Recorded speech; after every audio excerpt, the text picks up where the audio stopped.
Welcome to the From Busy to Rich podcast. This podcast exists to inspire advisors like you to increase your profitability and the quality of your life, but not just for yourself, also for those that you serve. Did you know that 2024 is more than half over? Well, you have to ask yourself this question. Have you achieved what you wanted to achieve this year? The great news is you don't have to wait until a new year to start making changes in your plans. As you consider making plans for the rest of this year, listen closely to the conversation in today's show. It will help you make a practical path to improvement in the coming months. Hey, Wes, how's it going? Great. Justin, how are you? Good. It's good to be here. It's been a crazy couple of weeks for most of them listening. They don't realize where we are just timeline wise, kind of middle of the year, which is always a big time for us. So that's right. Closing that out has been, and I thought I was going to be a little pedal off the brake, or like a little less gas and a little more brake, but no, it just has been continued pedal down. So it's exciting time. Yeah, the good news is we're coming into the season, and for all of you listening who haven't been part of the podcast before, we operate off like these mid-year strategy sessions, and those really start, some of them in early March and go all the way through. And we have, it slows down, but we have a lot even in July, and then pretty much we're done with those by August, and then we have year ends, which is kind of the fourth quarter push there. And of course, we're always bringing new people into the organization, but I would say the most meeting heavy time of the year is certainly what we have just come from and are a little bit still in. So, but what's also getting a great time is we kind of do our mid-year planning right now and start thinking about things strategically. And we're going to be talking more about that. But today, just this idea, as we've been coming into the end of our push here, and now really stopping and rethinking and reshuffling the deck of where people sit on the bus. There's an idea, Justin, I wanted to play around with today. And it's really has to do with you're taking your next 10x jump, because as you know, we are big about not just continuing to turn up the volume of what we've been doing, but actually thinking of, hey, where do we actually want to go that's 10 times more than what we're doing now? And that doesn't always mean, when I say more, like more money, although quite often it is, but like quality of life, profitability, those kinds of things. What is going to take us 10x from where we are now, rather than, as we've commonly said, 2x? And I want to talk more about that great book and classes around that in a second. And today's really the subtitle is your next 10x jump, and the subtitle is bicycles and bamboo. And I promise by the time we're done, that's going to make sense. At least it makes sense to me. So here's what just to recap a little bit. If you've not read the book, 10X is easier than 2X. We just talk so much about it because it can be a life-changing book in the way that you think and ultimately the future you create. Dan Hardy and Dan Sullivan, Dr. Benjamin Hardy, they actually wrote this book together. Dan Sullivan has been in 50 years. He's created this strategic coach program, which many of you listening have been a part of because you've told me. Justin, me, Cody, we're all in the strategic coach program. I'm in the 10X ambition program, and those guys are in the signature program. Cannot recommend it enough. It's like a lifetime learning thing to complement other classes that you take, whether that's around, the Transform Learning series, whether it's around tax, whether it's around whatever it is you're doing. It just helps you take a lot of what you're learning and then recast it in different ways. And if you've ever been through Transform, this will synergize really well with the class. So can't recommend it enough. We will put a link in the show notes to be sure that you guys have good access to that. So with that, I want to just say a couple more things about this thinking, and then we're going to move on to what are the two components that I want to talk about of 10X growth, which is bicycles and bamboo, and how those apply. I'm going to read you a quote. So this is Dr. Astro Teller. He is the CEO of X, and they call him Captain of Moonshots. Is his other title. So maybe we should get somebody organizationally, Justin, to carry that title around with him. So here's what he said. He said, when you shoot for 10% better, You're in a smartness contest. You're putting all of your people in a smartness contest with everyone else in the world. They're not going to win. It doesn't matter how much money you give them.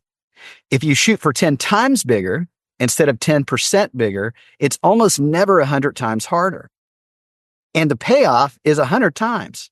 So you already know that you've got a better return on your investment. But sometimes it's literally easier. And the reason is because that perspective shift is actually cheap relative to being smarter than everyone else around you. Now, Justin, there's so much in that. But the big idea, if I could just distill it down a little bit and we can jump in, is most of the time when you think about growing, because everybody wants to grow. We want to make today better than yesterday, tomorrow better than it is today. It's just human. Many, many times our default pattern of growth, and even with well-meaning people around us, is just grow a little more. Grow 2x more.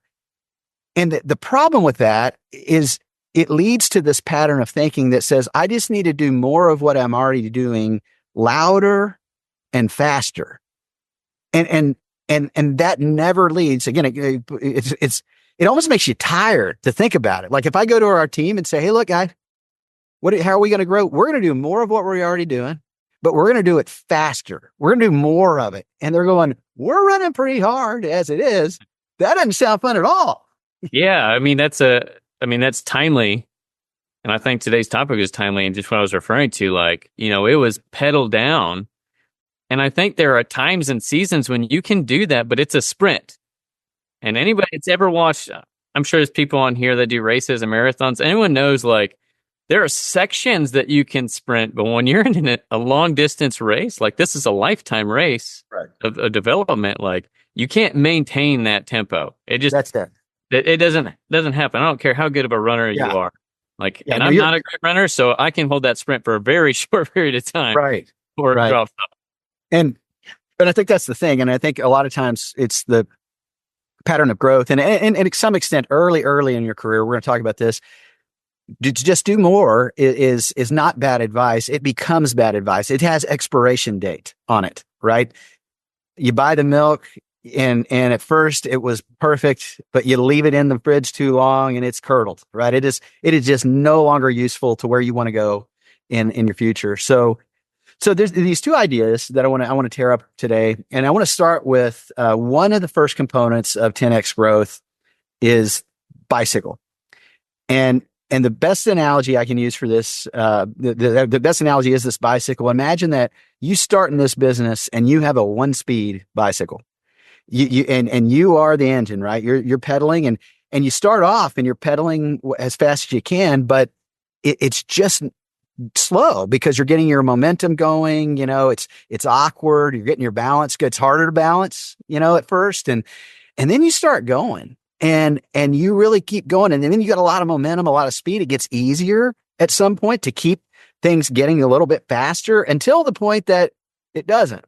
Till the point that when you start thinking about how am I going to go faster as I have to pedal harder, and you just can't.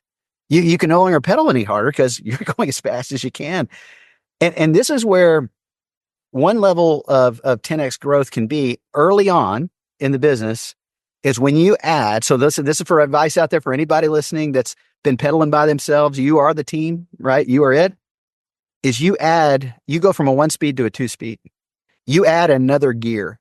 And that first gear for most of you is going to be adding a high-level administrative assistant that, in my opinion, already has been in country, already has been processing business, because what we do is we process business, right? We do applications as a result of the planning that we've done.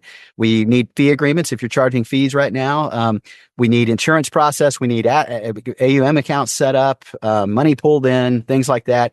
There's just a litany of things that they can take off your plate, setting out the Calendly invites so your clients can schedule appointments, getting them out in advance. And we've got tons of podcasts around what they do. But I'm going to tell you in the beginning, adding a truly dedicated, just to you. Okay, so I'll hit on sharing a person with 10 other people. If you do it right, and it is a game changer, it leads to your first level of 10x growth. So Justin, just your initial thoughts on that. Yeah, I think it's important to talk about why it leads to a 10x growth, right? Because I know we're gonna get into this, but the point is like as you evolve, as you grow, like doing the same thing again, like adding the same type of gear when you're 20 years in doesn't work the same, right? Like it. That's right. If you've already got 20 gears, adding another gear is not a That's right. 10x growth, right? You're at 21 gears versus 20. So, and you may have no extra legs to pedal, so like it's really not helping you a whole lot unless you start hitting some hills, maybe. But I think the point of like that is the reason it should create a 10x growth is it doesn't just allow you free time to do more meetings. Like you're not just, hey, I'm hiring this person that's taking all the stuff off me, so I'm just able to do more of the same thing. The whole point of this conversation is like now I'm freed up to not do more of these things, but also develop further. Like That's now right. I can think about and dig into things. Like maybe you've just been like a transactional based business. You're doing, core product type stuff and you have fixed annuities and life insurance. And you do want to evolve and get into planning, right? Like you have the ability to get free time to start dedicating for that development so that you can create a 10x jump, right? Into something and adapt and evolve. I think that's a critical piece is like, you're not just hiring so you can do more of the same. Like it's adding gears so that we can look at a future that would not have been possible without the other gear or would not be possible long term. It'd be something maybe short term you could sustain, but not long term. Yeah. I like that. And here's the other thing I get a lot when I talk to people about this is, well, I got to tell you, I added somebody and it just seems like things are chaotic and more complex and I have to end up coming back and doing everything. So a couple thoughts on that is when you add, if you're a one speed and you just try and add another gear to that one speed and you don't change the levers, you don't change the sprocket system that helps with that, you don't make sure the chain is tight, you're not going to get all the efficiency out of that gear. By the way, if you add a gear that's missing teeth, you're not going to get the same efficiency out of that gear. So putting a cog in there, just because they're a person and you call them an administrative assistant, there's really good ones and there's some that are missing a lot of teeth. And so you gotta think about how am I approaching this? And that's why, Justin, we talk so much about this. So if you're, here's just real practical advice. If you're like, I do need to take that 10x jump, or I recognize, man, I tried to just add a gear to my existing one speed and didn't change a lot about, I'm not even fully utilizing hardly at all that other gear, or the gear I hired, I think is missing some teeth. What do you need to do? And here's what we just recommend. And our team still does this, by the way. You use that Triple T transformation tool, time talent transformation tool, and that we have. It's again, we'll link it in the show notes. We'll for a limited time, it'll be in there available to you, and you go through all the things that, it literally lists everything that could go on, probably way more than you might even have currently going on in your practice if you're not doing all the things that we do. And we try and break it down in the order, the kind of planning process that takes place. And you rank them. You rank them 1, 5, 10. Does this light me up? If it does light you up, it's a 5. If it's like, I don't hate it and I can do it well, or I still do it, it's a 5. And if it's 1, it's like, this drains me of energy. It does not light me up. Then the second category is this my highest and best use right now to providing value to the organization? And you rank that. 10. Yes, it is. 5 is it's very valuable to be done. Probably not my highest and best use. It'd probably be better off if I spent my energy in something else. And then 1 is like, we don't even need to do this right now, or maybe ever again. And so like, and I'll just give you some examples of this is like, if you're like doing all your own applications and business processing and you're the lead advisor, that's not your highest and best use. And I understand it's scary. You start a business, you're in here, you're like, if I do that, am I going to have money to pay him? Because I don't see that money now. Well, of course you don't, because you don't have the person there to help you free up your time. And if you make that commitment, you're going, what if it doesn't work? None of this is tied to eternity. So just go in with your eyes wide open. You do that tool, it'll come up with a job description because you're going to outline a whole bunch of things that you don't need to be doing anymore. You'll also come up with things that you should not be doing at all. Like, here's a funny example, because we had a guy, a great advisor, new to the business, but doing really well. And he's just going through the growth cycle. But sometimes we get in our own way with stuff, or we inherit things we're supposed to do. And he's like, so he comes up with his list and he shows it to me of all the 10 5-1s. And he's like, okay, so here's the job description right now. And one of the things that he had on his new persons that he was going to hire, and remember, this is going to be a 2-man operation, right? He's adding a second gear. He had on there, send out the birthday cards. And I said, let me just tell you, I think this is a 1 for you right now. I think this does not need to be done because you guys have so much more that the business needs to be processed. She can be scheduling. You didn't add Calendly, like she's sending that out for you. She's going to have a limited amount of time. How about we master these? Because guess what? You know how much I've cared to get a stock birthday card from somebody that often? It's like, okay, great. And I'm not saying you don't do those eventually. And if you're doing birthday cards, don't get mad at me. At some point in your career, maybe that becomes a 5 or a 10 for some of you. But for their organizational life, you have to ask the question right now, when we're in 2 gears, what's the best way forward? Second thing, you got to create a good ideal calendar. Because if you think about this, listen, if you're literally changing a lot about the bicycle itself when you go to a 2-speed. You need a mechanism that switches gears, and you didn't need that before because it was just you, and it didn't matter. You needed, to have your chain was on there, and it was as tight as it needed to be for you. But when you had another person, it's going to have to switch back and forth, and you need a new mechanism that keeps that chain tight. You need to be in synchronization with that person, and a lot of times an advisor comes on, and they don't have systems, they don't have processes. They don't have a cadence of accountability or a calendar. And we've done many, many podcasts on ideal calendar, ideal team, that shows you the way that you can rhythmically dance with one another and you're not blowing each other up. And you're also not doing the dump and run. A couple other quick things on this is you give that person a success matrix. Hey, if this has gone wildly successful in 2 months, here's what this looks like. In 3 months, here's what this looks like. In 6 months, here's what this looks like. We actually teach this in Transform, which you can register right now. And still, if you're listening to this podcast, and for our August launch, remember we record them all. So even if you listen to this a little late, you can still jump in. Just go to wesyounglive.com and click on Transform, and you can get everything you need to register. And so but it becomes, that is like, a lot of times the reason we fail is we don't even know what we expect things to look like in 3 months, in 6 months. And we're not interacting with them to say, this isn't going well, and here's why, or this is going well, here's why. So those components combined, and again, we're big fans of the Colby and the Working Genius as precursors to them fitting in your organization, which we've done whole podcasts on. We teach this in Transform. But you got to make sure when you're adding the second gear, for it to be a 10X, you got to have it's like you're switching bikes, coming up with new systems to manage that.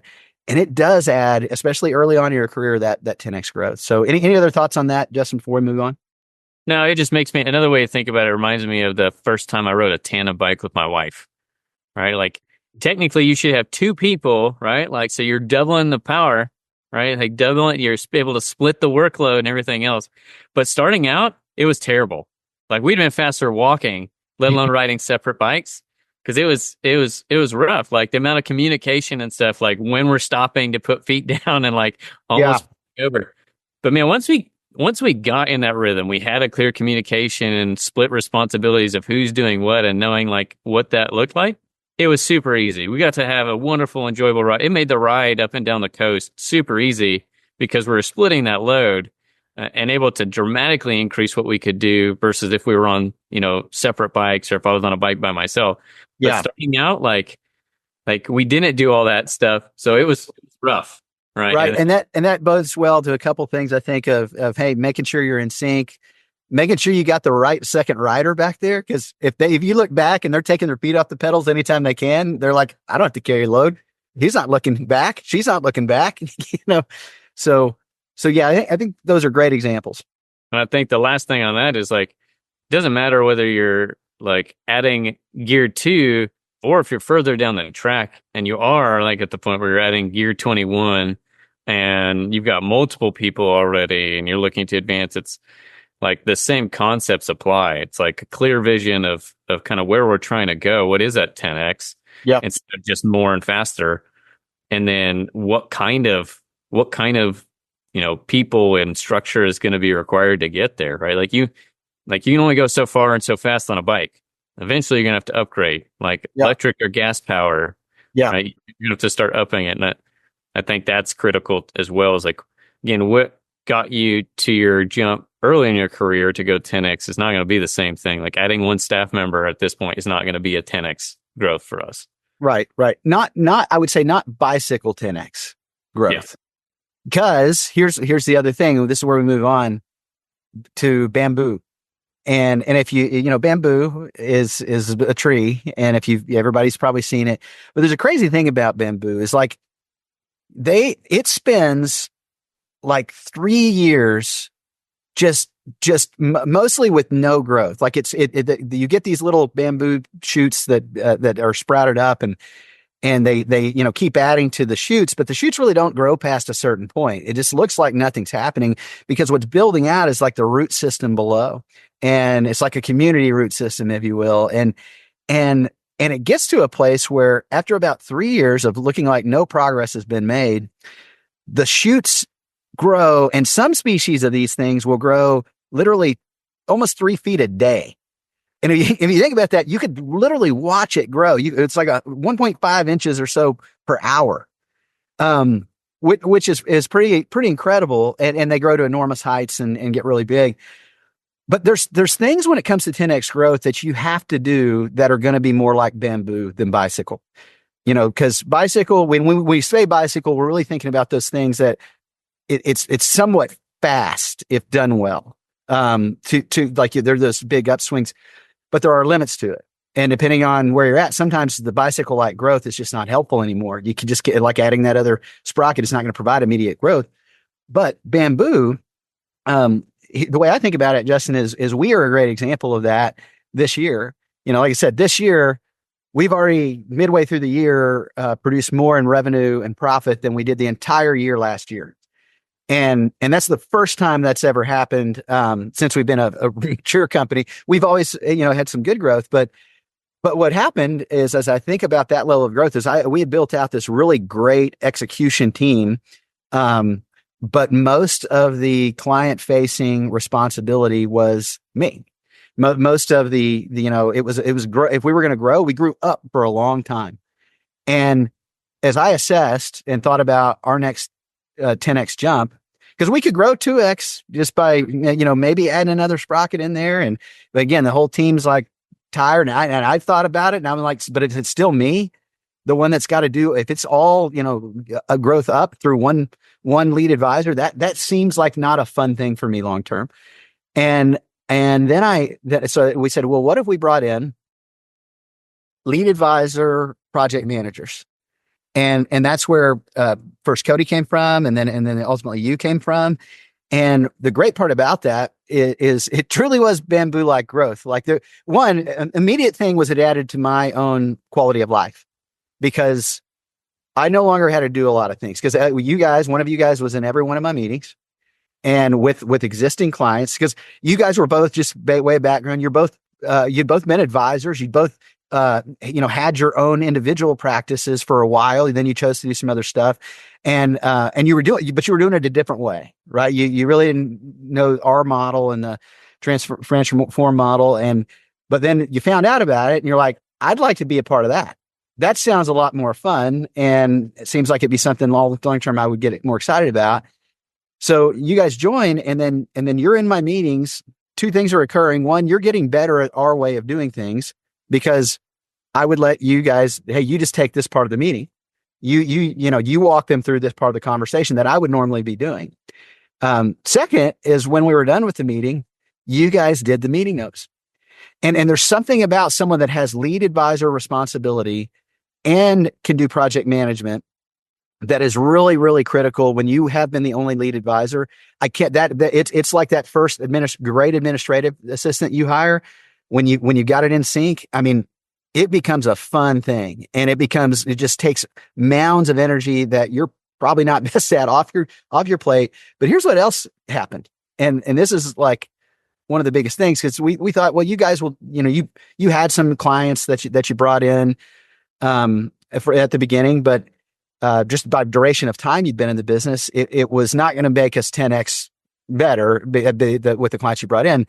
But what we did is a lot of those existing clients that you'd been in the meetings with, and then you'd done all the project management and moved that thing forward, and they'd heard from you every month because of our process that we use.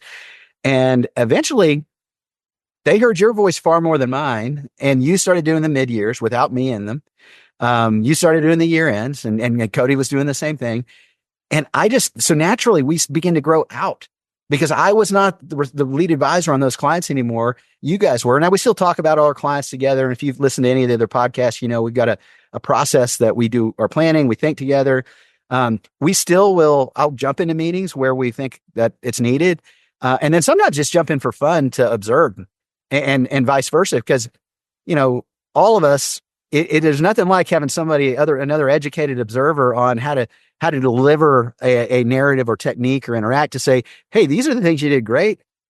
There's some areas that you could just take this up to a whole nother level. And when you have people that are open to that, growth happens really fast. So I'm going to do this and I want to get your thinking, Justin. So bottom line is it was a lot of growing like bamboo in the beginning. When we added Cody, we added Justin, and we grew out because we were growing in our quality and our infrastructure and our capacity.